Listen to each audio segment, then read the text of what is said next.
Okay, hello class. Good day to everyone. So for this presentation, I shall be guiding you to the fifth module here in Chem 160.1, and it's entitled Determination of the Activity of Salivary Alpha Amylase. Now, for the learning objectives, okay, of this module, okay, at the end of this module, you must be able to do the following. So, una, okay, understand the concept of enzyme and its rate of reaction. Second is for you to understand the principle of iodine starch method, okay, to monitor the rate of reaction of salivary alpha amylase. Okay, the third one is for you to determine, okay, the activity and specific activity of salivary alpha amylase using iodine starch method. And lastly, okay, for you to determine the effect of activators and inhibitors on the rate of the reaction. Okay, so let's now proceed to the enzymes and the enzyme activity. But before we dive into the concept of the enzymes and enzyme activity, okay, let's first consider the oxidation of a table sugar. Okay, so shown here in this slide, okay, is a picture of a table sugar. Okay, sucrose. Okay, tapos it is reacted with atmospheric oxygen to produce carbon dioxide and water. Now, ano ang significance nito sa ating pag-uusapan? Now, we know for a fact that many of the organisms, including us, human beings, okay, we consume substantial amounts of sucrose o mas kilala sa tawag na table sugar. Okay? And we consume this as a kind of fuel na pwedeng in the form of sweetened foods, okay, candies, okay, juices, juice drinks, or even the sugar itself. Okay? Na pwede natin gamitin sa pagtimpla ng kape or anything, okay, na kailangan ng sugar. Now, yung process by which the sugars are utilized, okay, by the body for energy production is through its oxidation, okay, to form carbon dioxide and water. And take note, this reaction is a highly exergonic process. Okay. Pero let's consider a sugar that is left in an open container. So imagine, okay, itong container na to na may sugar, nasa table ng inyong bahay, okay, nasa dining table ng inyong dining area or dining room. Tapos, yung area na yun ay open lahat ang bintana at pinto. So, alam lang natin na exposed yung container na yun na may sugar sa atmospheric oxygen. Okay. Now, if you will be observing, kahit exposed ang sugar natin sa oxygen from the atmosphere, hindi naman siya readily na-oxidize, tama? Okay? In fact, kahit iwan mo yan magdamag, okay, walang mangyayaring reaction. Okay? Ang mangyayari lang dyan, kinabukasan, makikita mo na lang yung sugar mo, nilalanggam na. Okay? Pero walang oxidation na mangyayari. Okay? Via the use of our atmospheric oxygen. Sabi dito, it will take a very long, okay, time to proceed. Okay? In fact, almost no reaction will take place. So, ito yung nakalagay sa ating slide. Okay? Pero, when sucrose is consumed by a human or almost any other organism, okay, you expect that the sugar consumed will be processed and utilized agad-agad. Okay, very fast. Bakit? Meron kasing mga ganitong reactions na nangyayari sa ating katawan. And sabi pa dito, okay, the oxidation of the sugar is estimated to be 1 gram, okay, of sugar being oxidized by the body per minute. Okay, so ganun kabilis. Now, ano yung difference? Okay, dun sa unang setup natin. Na in-expose natin yung table sugar, okay, sa atmospheric oxygen, okay, tapos dito sa scenario na to na kung saan kinonsume ng human beings or ng any other organism yung sugar. Tapos na-process ka agad, okay, yung sugar for energy production. The difference is actually in the catalysis, okay? And without catalysis, okay, chemical reactions such as this one, okay, yung sucrose oxidation, could not occur in a useful time scale, okay, and thus could not sustain life.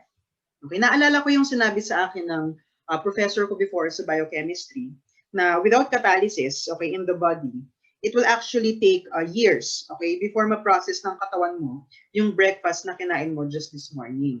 Okay, so thank you na lang talaga, okay, sa mga catalysts, okay, na nandito sa ating katawan na nagpa-process ka agad ng mga metabolic processes or reactions, okay, in our body. And to be specific, okay, these reaction catalysts of biological systems are actually what we call enzymes. Okay, so dito napapasok yung enzymes ng ating katawan. Now, to define what enzymes are, okay, so enzymes are biological catalysts. Okay, sabi dito, they are unconsumed in the reaction and do not alter, okay, or binabago yung position of the reaction equilibrium. Okay, aside from that, enzymes are mostly proteins. So you have to take note of that. Okay, enzymes are mostly proteins. Bakit mostly lang? Okay, bakit? Kasi, okay, some of the RNAs that are found in our system, okay, are found to have catalytic activities. At yun yung tinatawag natin na ribozymes. Okay, in your higher biology courses or in your lower biology courses, siguro na-discuss na to. Okay, so take note that enzymes are mostly proteins. Okay, isa pa, okay, enzymes enhance, okay, the rate of reactions by a very, very large factor. Okay, so shown in this slide are two examples of the enzymes na pwedeng makita natin sa ating system. Okay, the first one is the carbonic anhydrase. And as you can see here, okay, the carbonic anhydrase enhances the reaction rate by a factor of 7,700,000. So ang laki ng value, okay, at ang bilis, okay, ng factor by which it enhances a particular reaction. Okay, the next one is our carboxypeptidase. And as can be seen in this slide, okay, it enhances the rate of reaction by 190 billion times. So kung makikita ninyo, ang laki-laking factors itong mga to, ang laki-laking values ng mga ito. So ganun pala ang ginagawa ng mga enzymes sa ating katawan. Okay, without them, okay, baka yung breakfast na kinain mo ngayong umaga, okay, baka next year o next 10 years ka pa pwedeng makapag-lunch kasi hindi siya na-process kaagad-agad ng iyong katawan. So ito yung magic na ginagawa ng enzyme sa ating system. Okay, it enhances the rate of reactions, okay, para if ever na meron man tayong i-consume na fuel molecule or source of energy, okay, we will be able to utilize the energy coming from that fuel, okay, agad-agad. Okay, for our daily tasks. Okay, so yun yan. Now, enzymes are vital in maintaining the normal physiology of the cell, okay, such as in metabolism, okay, in transport, in growth, and of course, in the development of the organism. So, for the next part of our presentation, so let's consider the digestion of our body, okay, digestion of the fuel molecule by our body. Now, as Filipinos, okay, ang staple food natin actually is yung kanin, tama? Okay, wala naman siguro dito ang hindi pa nakakakain ng kanin sa buong buhay niya. Okay, and of course, okay, we know for a fact that the rice, okay, contains the starch. Okay, actually, the starch is the main component of rice. And upon the entry of rice in our mouth, okay, so for example, ito yung ating katawan, okay, ito yung ating mouth, the starch is actually readily metabolized. Okay, kaagad-agad. Okay, so shown here in this slide is a picture of the two major components of starch. So we have here the amylose and amylopectin. So kung inyong i-recall ang ating Chem 160 lecture, so the amylose is yung linear na polymer, okay, ng ating starch, and the amylopectin is the branched polymer. Now, as far as the glycosidic bonds are concerned, so the amylose and the amylopectin both contain what is called alpha-1,4 glycosidic bonds. Now, ano ang nangyayari sa starch upon its entry in the mouth? Now, syempre, pagkasubo natin ng kanin or any other food na nagko-contain ng starch, okay, syempre, ngunguyain natin yan. Tama? Okay, and aside from the physical breakdown of the rice, okay, of the starch, okay, meron tayo actually dito hydrolysis, okay, na ginagawa. And the hydrolysis is done sa alpha-1,4 glycosidic bond ng amylose and amylopectin polymers ng ating starch. Okay? And the enzyme that is responsible for catalyzing this reaction is our salivary alpha amylase. So as you can see here in this slide, salivary alpha amylase will catalyze, okay, the hydrolysis of the internal alpha-1,4 glycosidic bonds of the starch. Okay? So yun yung ginagawa niya. Now, ano ang goal natin dito sa ating module? Ano ang goal ng exercise na nakapaloob dito sa ating module? Now, our goal, okay, for this is to determine, okay, kung saang extent or gaano kabilis, okay, na extent, okay, kayang i-catalyze ng enzyme yung reaction na ito. Okay, so yun yung kailangan nating makita for this learning module. Now, because of this, okay, pupunta na tayo sa tinatawag natin na enzyme activity. So ito yung kailangan nating ma-determine actually, okay, for the salivary alpha amylase. Now, how do we define enzyme activity? So sabi dito, okay, enzyme activity will refer to the rate or the velocity of the enzyme catalyzed reaction. And it is usually measured at the beginning of the reaction when little amount of the product has been formed. Okay, kaya siya tinatawag din na initial velocity or designated by V, okay, sub 0. Okay, now, enzyme activity can be measured by determining the two. Okay, una, okay, you can actually determine the enzyme activity by determining the amount of substrate that is consumed in the reaction per unit time. Okay, or pwede rin naman nating i-determine ang enzyme activity by, okay, the amount of the product that is formed in the reaction per unit time. Okay, so to represent enzyme activity in equation form, so rate, okay, or the V sub 0 is equal to the negative change, okay, in the concentration of S over change in time, or okay, positive change in the concentration of P over the change in time. So ano tong S at tong P na to? Okay, the S will actually stand for the substrate, okay, and the P will stand for the product, okay. So the rate is equal to the negative change in the concentration of the substrate over the change in time, okay, or yung positive change in the product concentration over the change in time. So this is how we represent enzyme activity or initial velocity, okay, of the enzyme. Now, question 2 in the module. So sabi dito, why is the rate of substrate disappearance, okay, expressed as negative while the rate of product formation is positive? So balik tayo dito sa ating equation. So the rate is equal to the negative change in the substrate concentration over the change in time, or, okay, the change in the substrate disappearance over the change in time, or equal to, okay, the change in the product formation over the change in time. So ganoon natin siya ini-interpret dito sa equation natin. Okay, at ang tanong, okay, bakit daw expressed as negative yung substrate disappearance pero yung product formation naman daw is positive? So you have to answer that in your learning module post-lab report. Okay? For question 3, consider a simplified reaction catalyzed by salivary alpha amylase shown below. So meron ka ditong starch, represented by C6H10O5, okay? Quantity, okay, N, okay, kasi polymer yan. So the number of glucose residues in the polymer, okay, is designated by N, okay, plus water. Okay, take note, hydrolysis po ang ating pinag-uusapan dito. That's why meron tayong water as one of the reactants. Okay, so starch plus water with the help of the enzyme salivary alpha amylase will produce, okay, the starch with one less, okay, glucose monomer, okay, plus the free glucose na hydrolyze natin from the starch. Okay. Now, ang question dito is, you are to express the initial velocity of the salivary alpha amylase in terms of substrate disappearance as product, okay, or as glucose formation. Okay? Now, parang ganito lang yung gagawin nyo dito sa ating question 3. So, gagawa kayo ng ganitong equation, okay, pero naka-express siya in terms of the substrate disappearance, which is yung starch natin, okay, and yung product formation, which is yung glucose natin.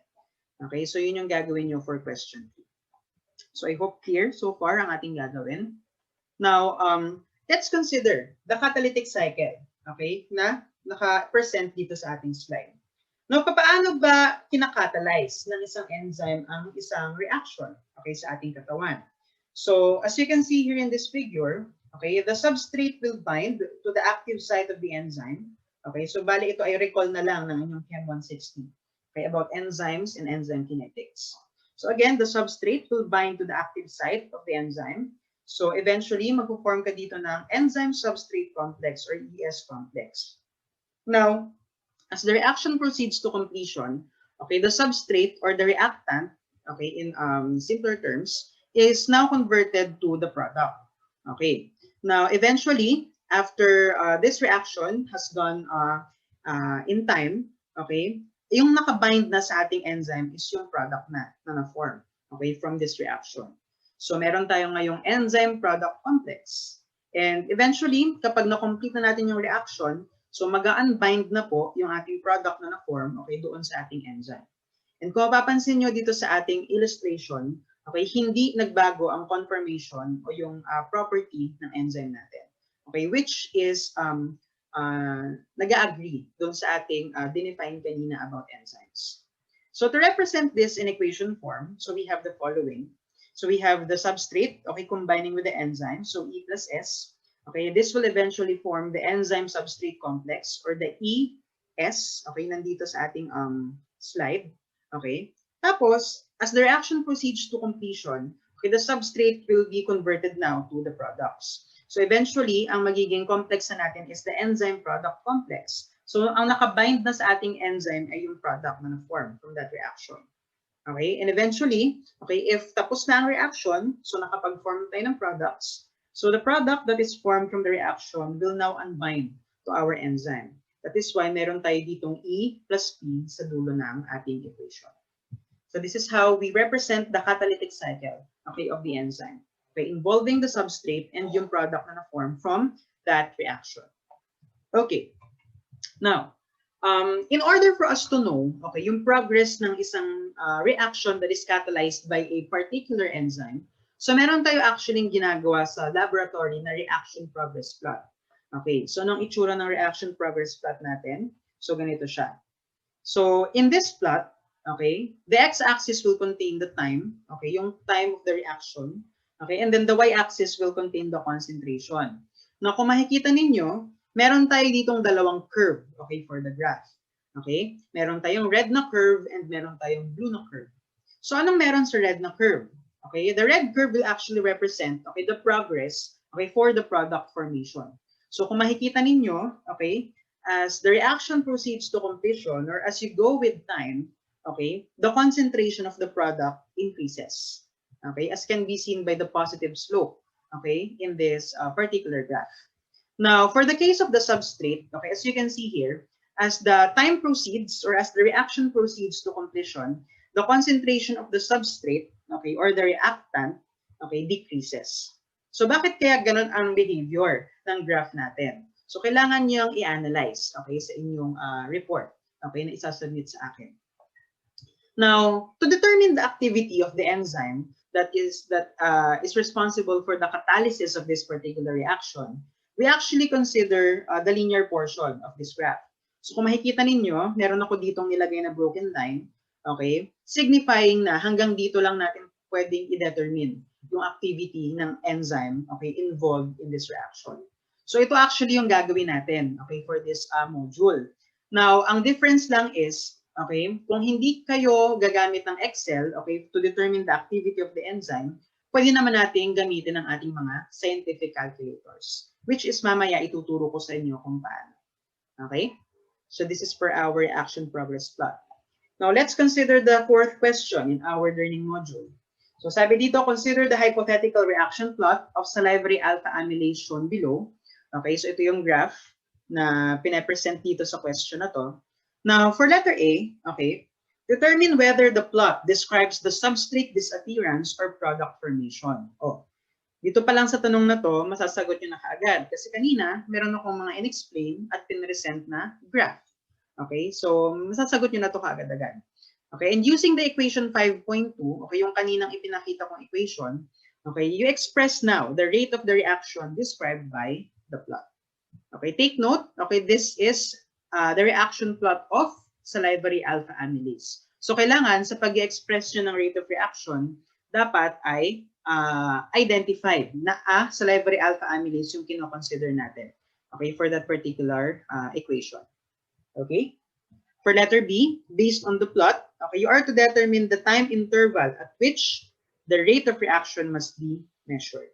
So kung titingnan natin ulit ng ating previous slide, okay, sabi natin, ang kino-consider lang natin na part ng graph, okay, for the determination of the activity is yung linear portion lang.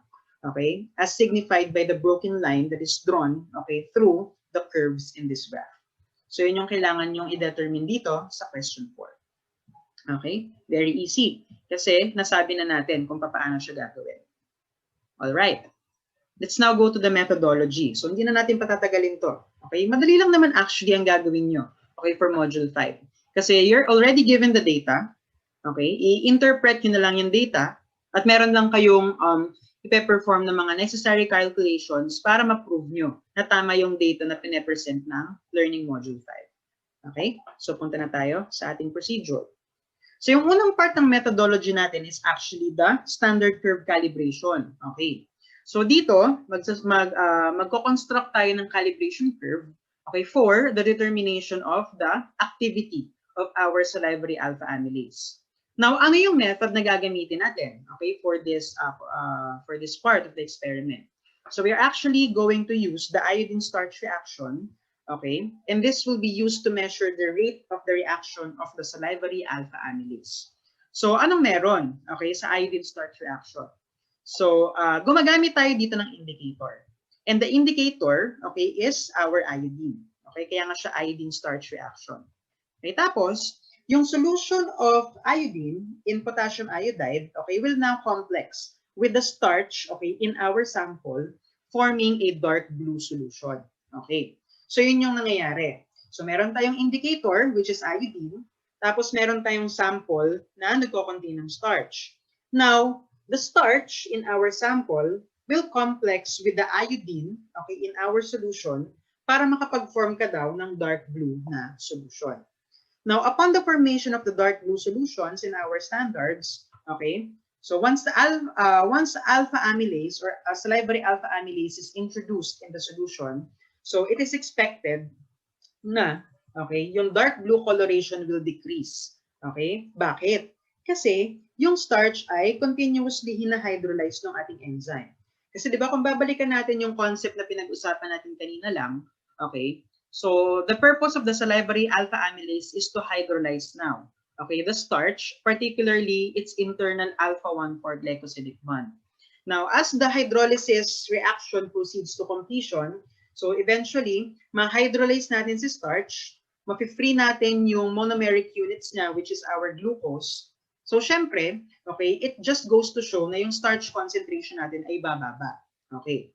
Now, okay, anong kinalaman nito sa color ng ating mga solutions? Nung una, okay, meron kang starch solution, maglagay ka ng iodine, so magpo-form ka ng dark blue na solution. Now, kapag nag-introduce na ngayon ng enzyme, okay, which is our salivary alpha amylase, doon sa dark blue solution na yon, you expect the dark blue solution to fade. Okay, bakit? Kasi nababawasan, okay, yung starch na nandoon sa solution because of the hydrolysis that is continuously happening, okay, that is being catalyzed by our salivary alpha amylase. So yun yung nangyayari ito sa ating reaction system.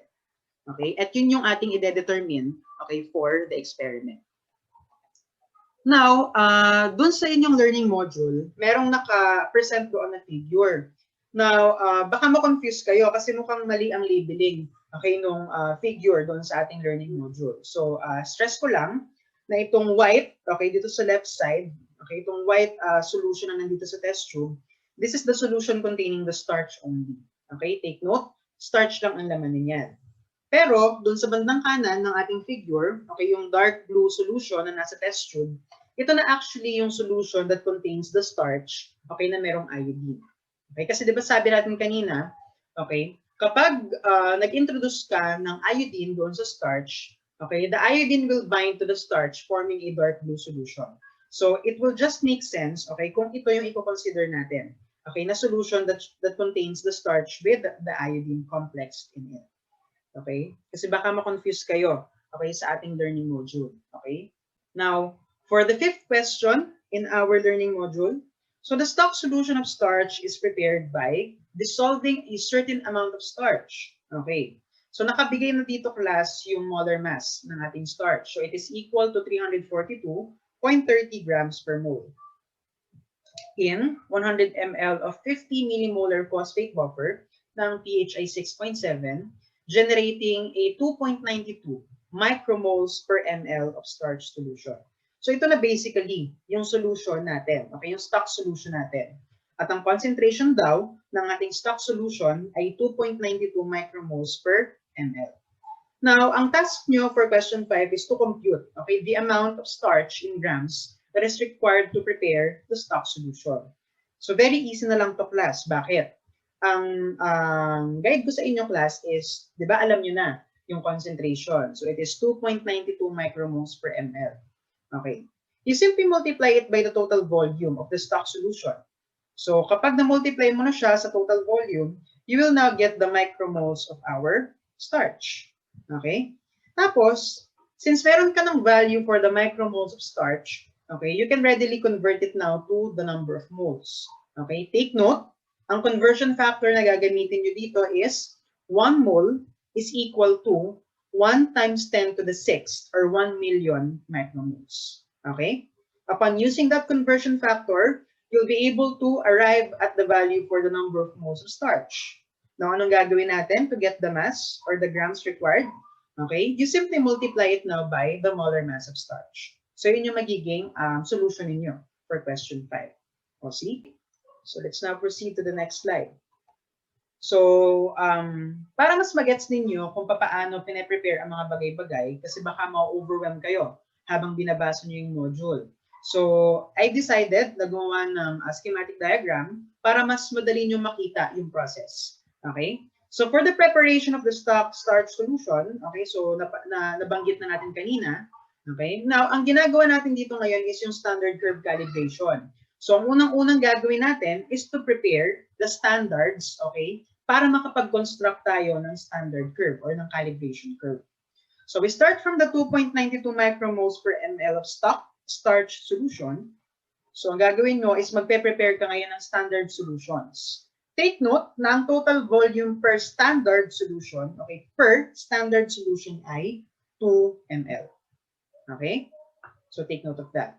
So, from 2.92 micromoles per ml stock, magpe-prepare ka ngayon ng standard solutions, okay, na ang total volume ay 2 ml. Now, anong gagawin nyo after the preparation of the starch solutions from the stock?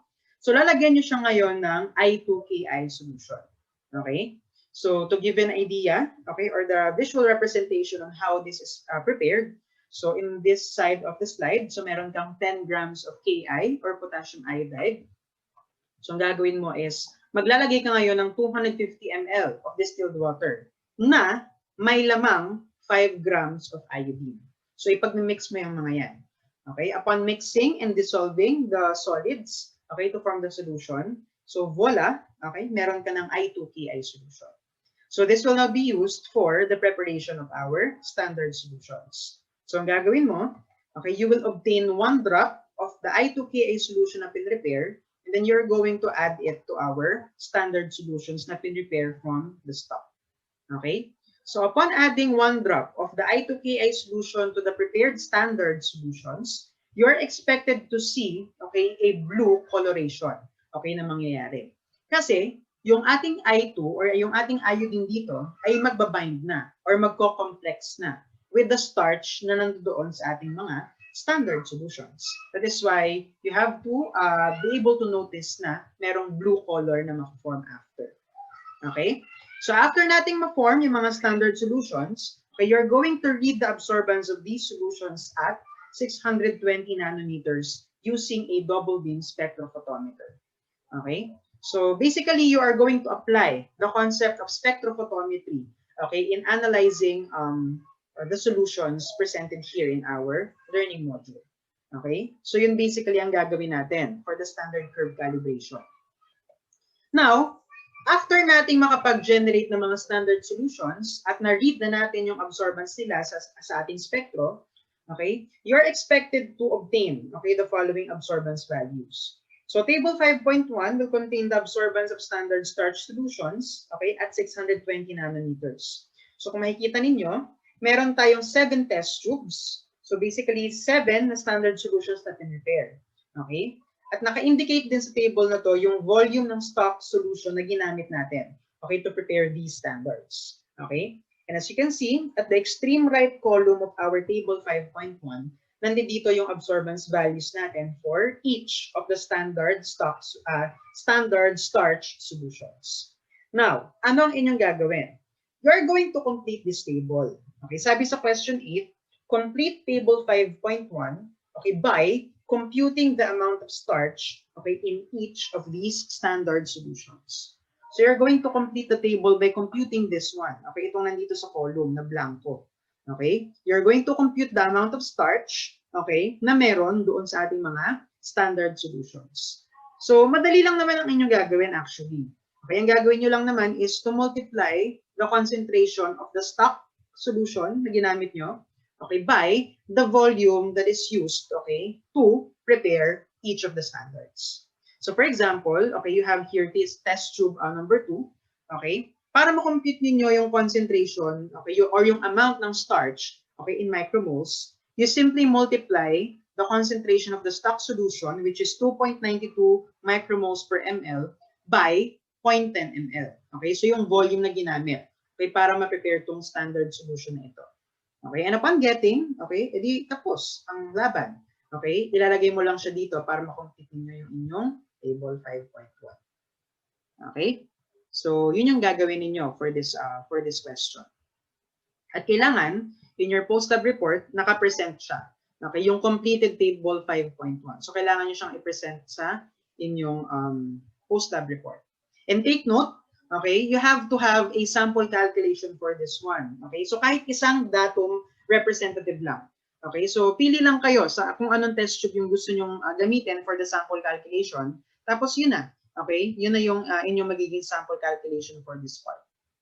Okay, so I hope clear pa rin ang inyong gagawin for the post-lab report. Let's now proceed to the construction of the standard curve. So tapos na tayong makapag-generate, okay, ng mga values, okay, of absorbance using our spectro. Alam na rin natin ang amount of starch, okay? So i-compute nyo to class. Okay, anong significance nito? Ito kasi yung ipa-plot ninyo sa ating standard curve. Okay? So to construct the standard curve, you are to plot, okay, first, the amount of starch that you have computed here, okay, in the x-axis. Tapos, for the y-axis, you are to construct, okay, or you are to plot the absorbance of the solutions at 620 nanometers. Okay? So again, for the x-axis, yung amount ng starch in micromoles na na-compute ninyo, okay, tapos yung y-axis ay itong absorbance values for each of these standard solutions. And then, after nating ma-plot, okay, either using the Microsoft Excel or calculator, you are to get the linearity coefficient, which is our R, okay? You are to get the slope, which is yung letter B or capital B sa inyong calculator, and of course, the y-intercept, which is the capital letter A in your calculator. Okay?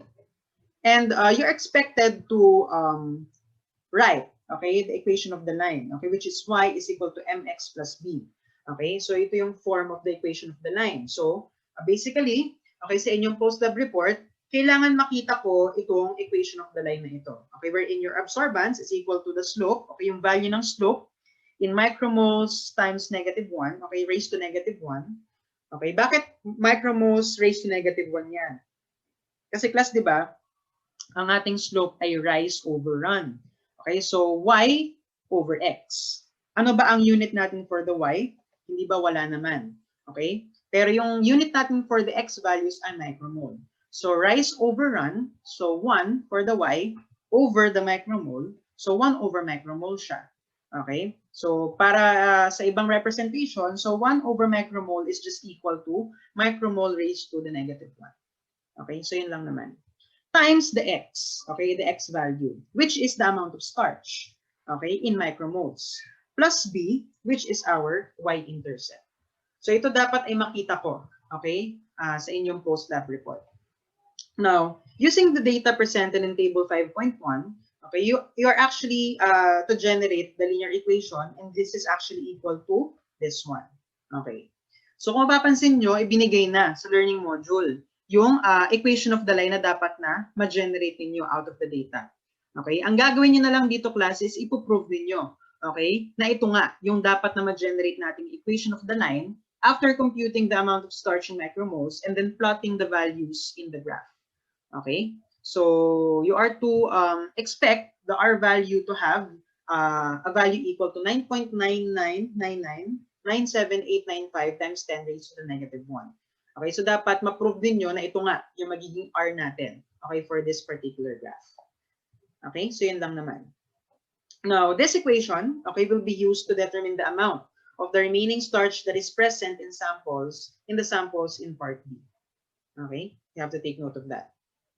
For the 9th question in our Module 5, so you are to derive the equation 5.4. So hindi ko na ipinakita dito yung label niya as equation 5.4. Pero ito ay yung ating equation 5.4 sa module. So you are to derive this equation on your own, okay, by plotting the values presented in table 5.1. So basically, ang ina-ask lang sa inyo sa question 9 is i-prove ninyo, okay, na tama nga itong value na to na ibinigay sa learning module. You have to know, okay, you have to prove na ito nga yung value ng slope, okay, ito nga yung value ng ating y-intercept, ito yung value ng ating r, okay, at ito dapat yung inyong equation of the line na ma-generate out of the data that you have plotted. Okay? So, yun lang naman ang gagawin nyo. Now, after natin makapag-construct ng calibration curve or ng standard curve, we are now ready, okay, to determine the activity of the salivary alpha amylase. Okay? So, dito na tayo sa medyo fun part ng ating experiment. Now, in this activity in the laboratory, so syempre, in order for you to determine the activity of the salivary alpha amylase, kailangan meron ka munang ipe-prepare na solutions. Okay. So yung mga solutions na ipe-prepare nyo ay yung ating reaction mixture, okay, containing our substrate, okay, which is our starch. Okay. Tapos, you are to prepare our enzyme solution, which will contain our salivary alpha amylase. So paano natin ipe-prepare itong dalawang solutions na to? So we start with the reaction mixture containing our substrate. So you have here 10 ml of 0.1% starch solution. So you're going to mix it with, okay, 10 ml of 50 millimolar phosphate buffer na ang pH ay 6.70. Okay? Aside from that, you're going to add 2 ml of distilled water, okay, in the solution. So kapag napag-mix mo na tong mga to, okay, nahalo mo na ng maayos, edi congrats. Meron ka ng reaction mixture for the experiment. Okay, take note. Okay, wala naman tayong ina-add dito na enzyme. So, itong reaction mixture na to is yung wala pang enzyme. So, saan manggagaling yung enzyme natin? So, syempre, doon sa enzyme solution na inyong gagawin in the laboratory. So, how is it prepared? Okay. Meron ka raw ditong 5 ml of the saliva sample. Sir Eugene, saan manggagaling po ang aming saliva? Sa inyo po ba? Syempre, hindi. Okay? So, kung tayo ay naka-face-to-face, actually, okay, ang gagawin ko is I will be asking a volunteer sa inyong klase para mag-donate, para magbigay, okay, yun na lang, para magbigay ng 5 ml of saliva sample. Obviously, at this time of the pandemic, hindi ito pwedeng gawin, okay? Alam niyo na ang rason kung bakit. So, kung face-to-face at normal lang lahat, okay, I will be asking somebody to give, okay, a sample of his saliva na dapat ay 5 ml. So, kailangan maka 5 ml siya. Okay? And prior to obtaining, okay, the saliva sample, syempre, i-ask ko muna yung volunteer to gargle. Okay? Pagmumumugin ko muna si student. Okay? Para matanggal yung trace amounts of the food that he or she has eaten prior to the class. Okay? Para hindi masama doon sa saliva sample na ibibigay niya. Okay? Tapos, pwede na siyang mag-extract or pwede na siyang magbigay ng saliva sample sa test tube. Na kapag meron ka ng 5 ml of the saliva sample, okay, ang gagawin mo is i-dilute mo ngayon yung 5 ml of saliva sample to 100 ml using 50 millimolar phosphate buffer na ang pH ay 6.70. Okay, take note, this buffer is a buffer containing 0.5 millimolar calcium chloride. Okay, so take note of that.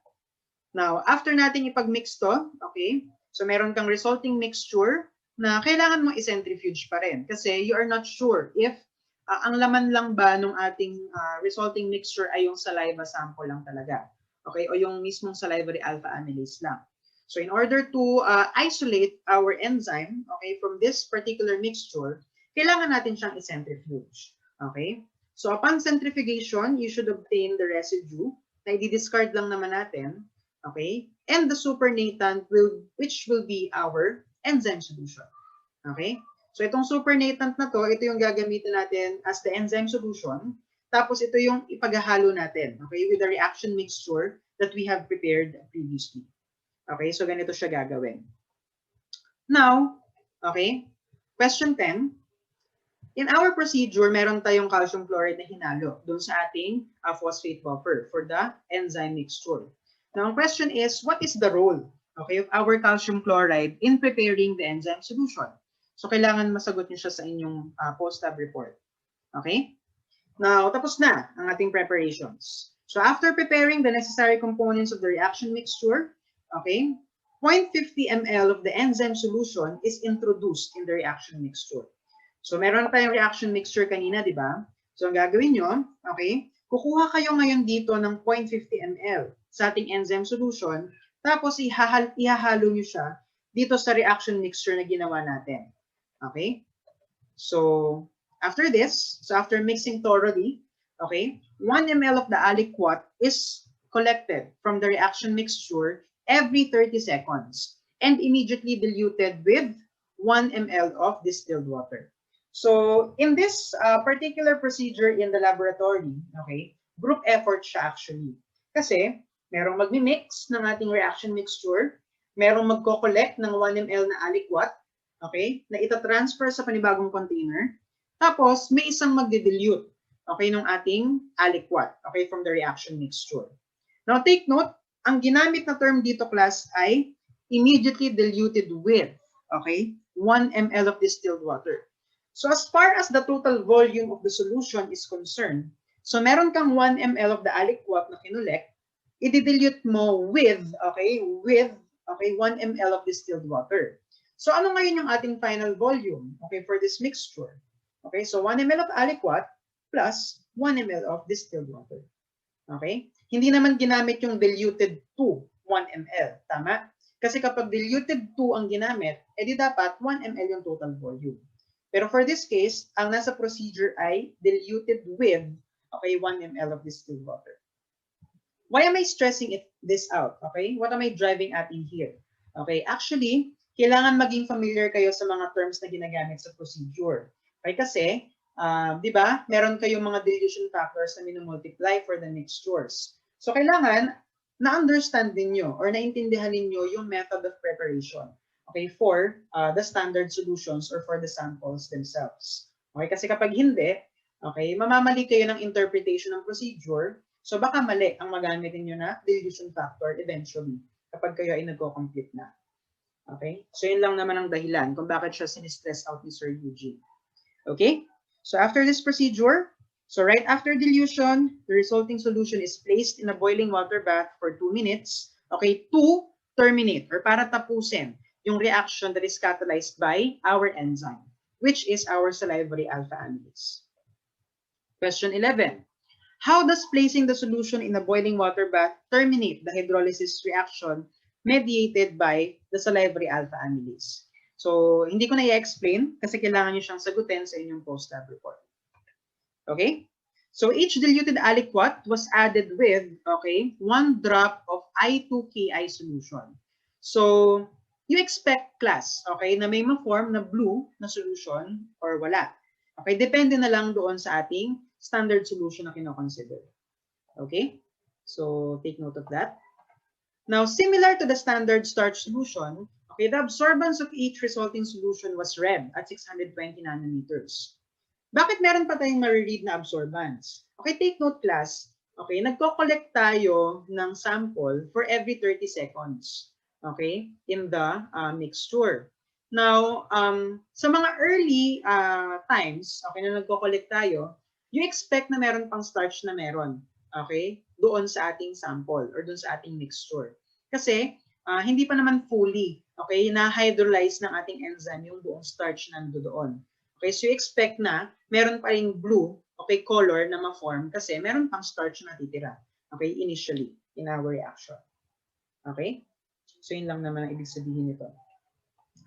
Now, after doing everything, okay, ng lahat ng pag-aaligaga sa lab, okay, you should generate the following data, okay, presented in table 5.3. So, table 5.3 presents the absorbance of collected aliquots obtained every 30 seconds from the reaction mixture at 620 nanometers. So, kung makikita ninyo, okay, sa left column natin, okay, meron tayong ditong time, pero take note, naka-minutes na siya. Okay? So, di ba kanina nagko-collect tayo every 30 seconds. So, yung unang row dito is 0 minutes. So, at the start of the reaction, magko-collect ka na ng 1 ml. Okay? Tapos, after 30 seconds or 0.50 minutes, magko-collect ulit ng panibagong sample. Tapos, you dilute, You add I to Ki, then you read the absorbance. So meron siyang absorbance value. So, after nating makapag-collect, okay, after 3 minutes, so you should be able to generate the following data. Now, anong mapapansin nyo sa absorbance values for each of the solutions as time goes by? So kung makikita ninyo, as the time proceeds or as the time goes by, okay, the absorbance values of these solutions what? Increase or decrease. So kayo na ang bahala. Okay? So question 12.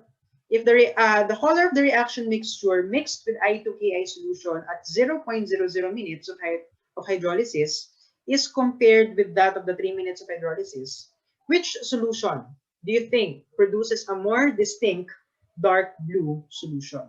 And you have to explain why. Okay? Actually, masasagot nyo na ito kaagad kasi kanina meron na akong in-explain na something out of concerning this. Okay? And then for the question 13, okay, why did the absorbance of the collected aliquot decrease, okay, as time increases? So how is it related to the amount of starch remaining per time interval? Okay, so yun yung kailangan yung i-explain sa inyong post-lab report. Okay, actually madali na. Okay, ang inyong magiging task kasi okay, ina-explain ko na kanina kung ano yung mga nangyayari okay, in the reaction. And by that, okay, magkaka-idea na kayo ngayon on how to analyze and interpret the data presented in the following tables. Okay, so yun lang. Now, for question 14, okay, using table 5.3, so ito yun, class. Okay, calculate the amount in micromoles of the remaining starch per time using the generated linear equation from table 5.1. Okay, class. So, dito na papasok yung ating na-compute kanina, okay, na mga slope, y-intercept, okay, at yung na-generate natin na equation of the line. Okay, this will be used now, okay, to compute for the amount of the remaining starch per unit time. Okay, which is yung x natin. Okay, so for example, okay, in our 0.00 minutes, so dito sa ating table 5.3. So ang absorbance value natin for the 0.00 minutes is 0.0420. Okay. Now, ito yung ating magiging y value, okay? Na isa-substitute sa ating equation of the line. So ito yung class. Okay? So using the equation of the line that we have generated kanina, okay? With this as our y value, we now compute, okay, for the amount of the starch that remains, okay, in this particular time interval. So the absorbance is equal to 0.1579, okay, micromole raised to -1, times the amount of starch, which is the x, okay, minus 0.002. Okay? So ang task nyo is to determine the value of x. So kung meron kang 0.0420 na absorbance, so in order to compute for the value of x, okay, you are to use the equation of the line para ma-compute ito. Okay, and eventually, after nating ma-substitute yung mga values na kailangan, you should be getting the value equal to 0.267 micromoles. Okay, so I hope nasusundan ang gagawin. Okay, so ito yung gagawin ninyo for this question 14. So you are to compute for the amount in micromoles of the remaining, okay, starch per time. Okay, using the generated equation of the line kanina. Okay? For letter B, to calculate the actual amount in micromoles, so itong 0.267 micromoles na to, hindi pa ito yung actual amount niya. Bakit? Ang solution kasi natin, class, ay diluted. Tama? So in order to get the actual amount, so kailangan mo munang mag-multiply ng dilution factor, yung appropriate na dilution factor to compute for the parameter. Okay? So to compute for the actual amount of the remaining starch per time, the correct dilution factor or DF must be calculated. Okay? And the dilution factor can be calculated using the amount of aliquot obtained from the reaction mixture.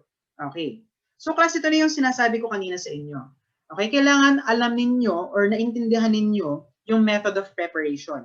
Kasi kapag hindi, okay, baka mamali kayo ng dilution factor na magamit. Okay? That's why meron akong mga pinipilit idiin sa inyong mga isipan. Okay, na concept. Okay, so assuming that the volume remains constant, even the diluted aliquots were placed in a boiling bath for 2 minutes. So assume nyo na constant yung volume. So ipoprove nyo daw na ang DF is equal to 2. Okay, so ang DF daw pala na gagamitin natin for the computation ay equal sa 2. Now, ipoprove nyo kung bakit yon. Okay, yung value ng DF na dapat na gamitin. Okay, And I think, alam nyo na ang rason. Okay? Parang na-explain ko na kanina. Okay? So, yun. Konting tulong. Okay, from Sir Eugene. Letter C. Calculate the actual amount in micromoles of the remaining starch per time in minutes of collection, and then you are to tabulate the values using the format given sa susunod na slide. Okay? So, the calculation of the actual amount of the remaining starch for 0.00 minutes is also presented below. So, as you can see here, okay, the actual value, okay, or the actual amount of the remaining starch per time is considered, okay, for the next calculation. So, in order to compute for the actual amount in micromoles, so itong 0.267 natin ngayon na nakuha from our equation of the line, i-multiply natin ito ngayon sa ating dilution factor, which is 2 daw. Okay? And upon computation, you should be getting this value. Okay? So, ito dapat yung value na makuha ninyo. Then, after nyo makalculate yung actual amount for all, okay, of the solutions that you have prepared, you're going to construct another table. Okay? So, ito actually yung kailangan ninyong gawin, okay, sa inyong post-lab report. So, you have to construct a new table. So, ganito dapat ang magiging itsura ng table natin. So, for the left column, you have the time in minutes. Tapos, for the right column, okay, nandoon yung actual amount of starch na natitira, okay, dun sa ating solution. So, for this case, so for the 0.00 minutes, so ang dapat na makakompute ninyong amount ng starch na nagre-remain is 0.534 micromoles. So, ito yung ilalagay nyo dito sa right column ng ating table. Okay? So, at this point, it must be clear that the amount of the remaining starch decreases, okay, as the time of hydrolysis increases. So, kailangan ma-prove nyo to, okay, as you go along with your computations. So, to calculate the activity of the salivary alpha amylase, okay, a plot is constructed wherein X is the time, okay, of hydrolysis, and Y is the amount of the remaining starch. Okay. So, yun yung kailangan nyong i-plot. Now, using the values obtained from question 14, okay, plot the X as the time of hydrolysis and Y as the amount of remaining starch. Okay, you have to construct, okay, a new curve, okay, for this case. So the plot must look similar to the graph presented in question 4. Okay. So kung babalikan natin yung question 4, so alam nyo na kung anong itsura dapat, okay, nung graph na ma-generate nyo out of the following data. Okay, na nakuha ninyo from your computations. Okay? So, recall that the activity of the enzymes can only be calculated when the change in concentration is linear with a change in time. Okay. So, balikan natin itong figure na to, class. Itong reaction progress plot natin. So, sabi natin kanina, okay, itong reaction progress plot natin shows, okay, the progress of the reaction, okay, as the product is being formed and as the substrate is being consumed in the reaction. Now, take note that this reaction is catalyzed by a particular enzyme. So, for this case, it is catalyzed by the salivary alpha amylase. Now, para ma-determine daw natin yung activity ng salivary alpha amylase, we only consider the linear portion, okay, in the graph, which is this one. Okay? So, mula dito, okay, I hope kita ang aking mouse pointer. So, mula dito sa ating region na to ng graph, hanggang dito lang. Okay? So, ito yung linear portion ng graph natin. The same is true here. Okay? For the substrate consumption. So, linear portion lang ng graph ay i-consider to determine the activity. Now, let's go back. Okay? Question 16. Sabi dito, not all points obtained from question 14 will be used to calculate the activity of the enzyme, which is true. Okay? Kasi hindi naman talaga completely linear yung ating graph. Okay? So, as such, you are to determine the linearity constant using only the following time intervals. So, di ba, dun sa experiment na pinresent sa module natin, okay, nag-start tayo from 0 minutes, okay, 0 minute to 3 minutes. Okay, so yun yung interval natin for the hydrolysis. Tapos, for every 30 seconds in that time frame, nagko-collect tayo ng samples. Okay, so after natin ma-plot yung graph, okay, you have to determine now, alin dun yung linear portion, okay, dun sa graph na yun. And in order to do that, okay, you have to know the linearity constant using the following time intervals. So for Roman numeral 1, meron kang 0 to 1 minute. for Roman numeral 2, 0 to 1.5, 0 to 2 sa 3, 0 to 2.5 sa 4, tapos 0 to 3 minutes sa 5. Now, ang gagawin nyo dito, class, is per time interval, kailangan yung kunin yung value ng R. Okay? Ano bang meron sa linearity constant? This will actually be an indication of the linearity of the graph. Okay? So, sabi natin, di ba before, sa biochemical calculations, okay, the closer is the value of R to 1 or negative 1, okay, linear yung relationship ng X values and ng Y values natin. Eh ano bang kino-consider natin for the activity of the enzyme? Hindi ba yung linear portion ng graph? Okay? That is why we have to determine which portion in the graph yung linear portion. Okay? Alin kaya dito sa mga time intervals na to ang magpo-produce ng R value that is closest, okay, to 1 or negative 1. Kapag na-determine nyo na, okay, yung interval dito sa 5 na to, na may pinaka close ang value ng R to 1 or negative 1, okay, you'll know na yun yung linear portion ng inyong graph. Okay, so I hope malinaw yun.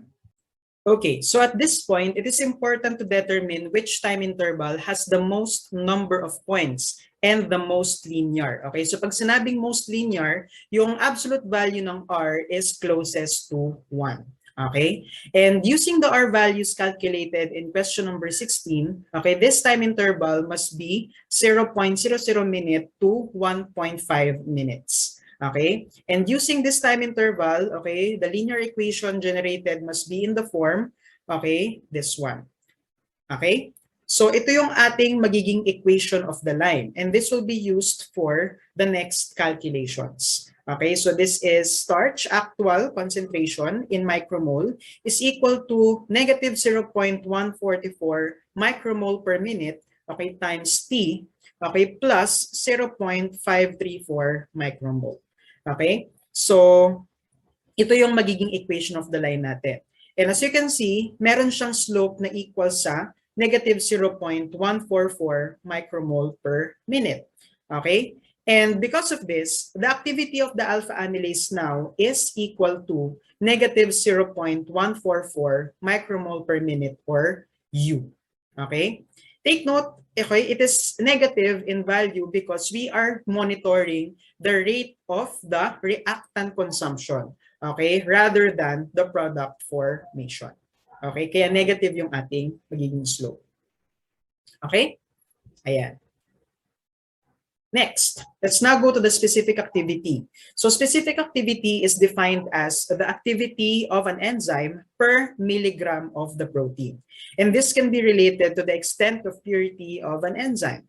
So sabi dito, the higher the value of the specific activity of the enzyme, the higher is its purity. Okay? And the specific activity can be computed by the following formula.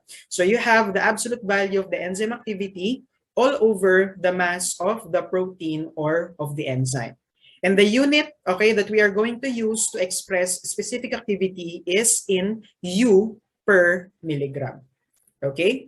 So question 17. So using the absolute value of the enzyme activity that is previously calculated, you are to calculate the specific activity in U per milligram of salivary alpha amylase when the mass of salivary alpha amylase is equal to 1.5 milligram.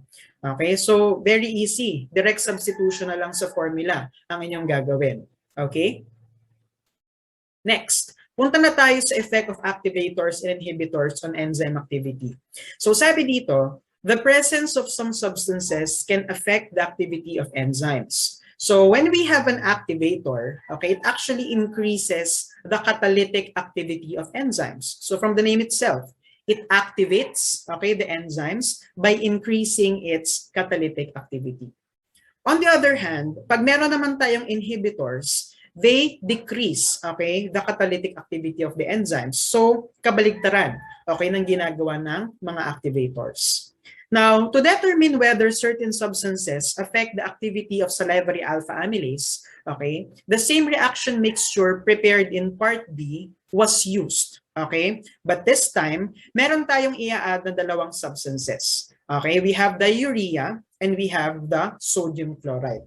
Okay, so this table shows you the components of the reaction mixture without the enzyme to determine the effect of sodium chloride and urea. Okay, so we have two setups. We have the setup A and setup B. Okay, per setup, tayo ay maglalagay ng 10 ml of 0.1% na starch, 10 ml of 50 millimolar phosphate buffer na ang pH ay 6.70, okay, and 2 ml of distilled water. For setup A, maglalagay tayo doon ng 2 ml of 2 molar urea. For setup B, okay, maglalagay tayo ng 2 ml naman ng 0.02 molar sodium chloride. Okay, so anong basically ang ginagawa natin dito? Okay, what we are trying to do here is to determine, okay, the effect of adding urea and sodium chloride, okay, on the reaction mixture that we have prepared earlier. Okay, at dito sa ating part ng experiment, i-determine na natin dito kung yung urea ba ay activator or inhibitor, or si sodium chloride ba ay isang activator or inhibitor. So malalaman ninyo, okay, based on the results. Upon adding 0.50 ml of enzyme solution, 1 ml of aliquot is collected per 30 seconds. So kagaya lang din ang ginawa, okay, dun sa mga previous procedures natin. Okay, diluted with 1 ml distilled water and placed in a boiling water bath to stop the reaction. Okay, 1 drop of I2Ki solution was added to the diluted aliquot, and the absorbance of the resulting mixture was read at 620 nanometers. Okay, so table 5.5 shows you the absorbance of collected aliquots, okay, obtained every 30 seconds from reaction mixture in the presence of sodium chloride and urea. Okay, so for question 18, okay, for each setup A and B in table 5.5, perform the calculations as instructed and discussed from question 14 to question 16. Okay, so same method lang. Letter A, tabulate the actual amount of remaining starch per time with similar format as question 14, letter C. Okay, letter B, determine which time interval has the most number of points and the most linear by plotting the time on the x-axis and the actual amount of the remaining starch on the y-axis. So kagaya lang din ang ginawa natin kanina. Okay, and letter C, derive the linear equation with the most number of points and the most linear. Okay, now, reminder ko sa inyo, okay, in plotting, kailangan ang minimum number of points natin ay 3. Okay? Kasi kapag 2 points lang ang inyong pinlat, automatic na ang R value niyan ay equal sa 1. Okay? Kahit pa i-try ninyo sa inyong calculator. So, magsa-start kayo dapat from 0 to 1 minute. Okay? Kasi yun yung may 3 points. Okay? And from there, you are going to determine if the R is closest to 1 or not. So, 0 to 1, then 0 to 1.5, 0 to 2, 0 to 2.5, and then 0 to 3. Okay, and from there, you're going to determine which is the most linear. At kapag na-determine nyo na kung anong time interval yung most linear, you're going to derive the linear equation, okay, with the linear regression parameters slope, y-intercept, and r. Okay, at yung slope nun, yun yung magiging activity ng ating enzyme.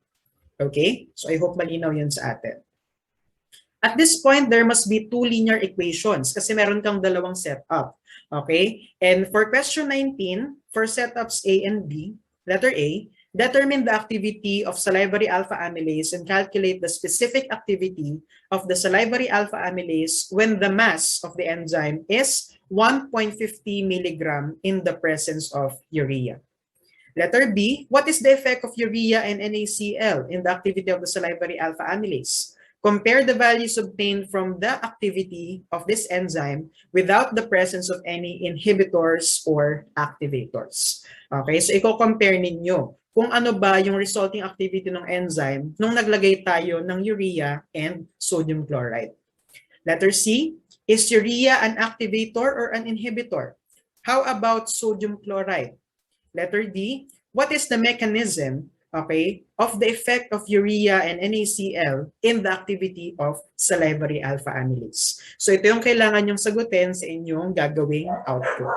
So to further understand the different factors affecting enzyme activity and the different types of inhibitors, okay, visit the helpful links below. Okay, so shown here are just some of the links na po pwede ninyong i-visit, okay, para magkaroon kayo ng further understanding on the different factors affecting the enzyme activity.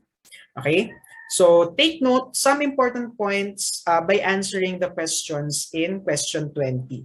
Okay, so for question number 20, what are the other factors that affect enzyme activity? So makikita nyo yan dito sa mga videos na nandito sa ating slide.